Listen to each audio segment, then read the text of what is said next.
Tja, wer sein Xiaomi Book S12.4 oder 4 zu einem Laptop machen möchte, der benötigt was? Natürlich ein passendes Keyboard.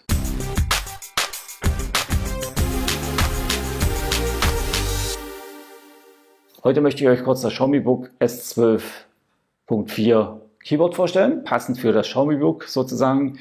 In der Nahaufnahme schauen wir uns das Ganze mal an, was ist dabei, wie funktioniert es und wie bringen wir das an unser Tablet an. Also schauen wir mal. Wer seinen Xiaomi Book S12 gerne als Notebook nutzen möchte, der bräuchte dann noch das Keyboard dazu. Bei dem Keyboard erhaltet ihr erstmal noch die Rückseite hier, diese hier für den Stand, also das ist quasi der Stand für euren Xiaomi Book. Und dazu natürlich die Tastatur, die eigentlich einwandfrei ist. Sie wirkt von der Verarbeitung sehr gut. Auch die Tastatur ist nicht schlecht, schön eingelassen, so dass es keine Abdrücke gibt, wenn ihr das Ganze zuklappt. Bauen wir das schnell mal an unserem Xiaomi Book an, also in unser Tablet.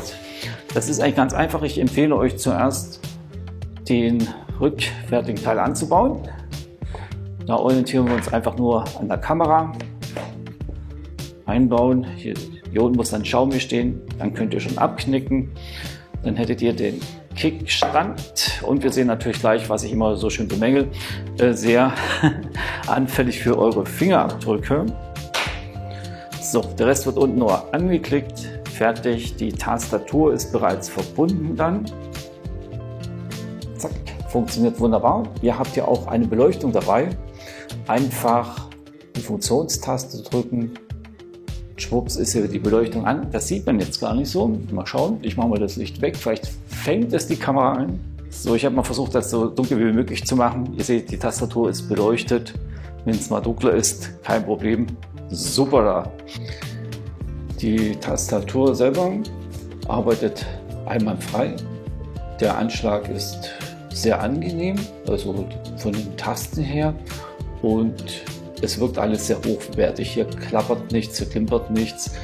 Die einzelnen Tasten sind, ja, wie soll ich sagen, richtig gut eingelassen, so dass da nichts wackelt, so einwandfrei.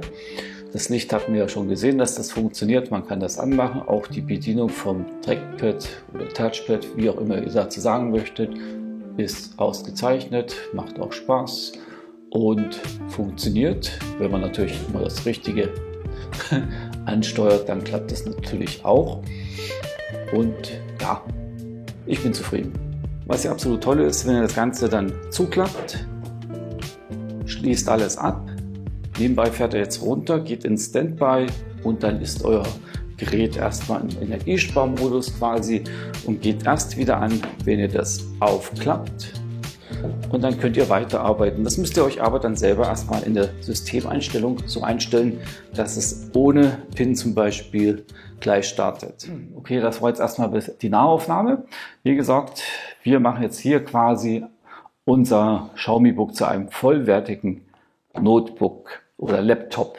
Wenn wir das ganze Teil schließen, ist es wirklich dicht, da kann kein Staub ran, ist quasi geschützt, das finde ich sehr gut. Den Stand habt ihr ja hinten, die Kamera ist gut abgedeckt, man könnte den dann auch so stehen lassen. Wenn man den wieder aufklappt, sollte eigentlich unser Xiaomi wieder angehen, jawohl, und wenn wir den zuklappen, geht er dann wieder ins Standby. Also funktioniert. So, wer jetzt Pech hatte und das Teil nicht im Early Bird hatte, 149 € sind dafür fällig, aber dafür hat man eine sehr gute Verarbeitung. Auch das Tippgefühl, die Tastatur ist einwandfrei, klappert nichts, es schreibt sich super, also perfekt. In diesem Sinne sage ich Dankeschön, dass ihr hier gewesen seid. Wir sehen uns hoffentlich bald wieder auf diesem Kanal. Wieso steht das hier so eng bei mir? Also, macht's gut, Leute, und bis demnächst. Tschüss!